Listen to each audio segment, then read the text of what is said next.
Sinceramente yo creo que el fútbol en España siempre se ha visto que era una cosa de hombres. Es verdad que a partir de que los medios de comunicación han empezado a interesarse por nosotras, que la Liga se ha involucrado, la Liga Iberdrola también, al final esto está subiendo y yo quizá en mi caso no tengo yo muchos seguidores, pero hay compañeras que tienen muchísimos y que ojalá, que yo creo que la gente cuando viene a vernos le gusta y se aficiona, y hoy por ejemplo un día laboral yo creo que había una entrada muy buena.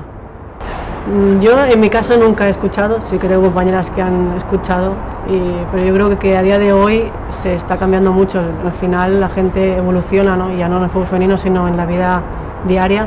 Por desgracia, no solo en el fútbol se escuchan esos comentarios, sino en cualquier trabajo o en cualquier situación.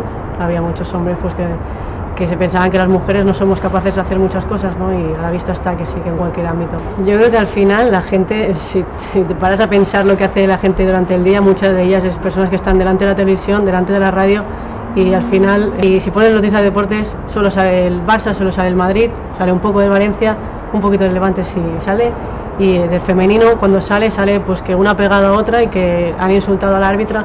Pues creo que todas. Yo creo que la capitana tiene que estar pendiente de todas tus compañeras, ¿no? Que estén todas bien, intentar que, pues si tienes alguna compañera pues por lesiones o porque al final la temporada es muy larga, tienes estados de ánimo bajos por cosas personales, lo que sea, pues intentar que saque lo mejor de ella, ¿no? Intentar hacer que el grupo, tanto el equipo como el cuerpo técnico, estén unidos y vayamos todos a una.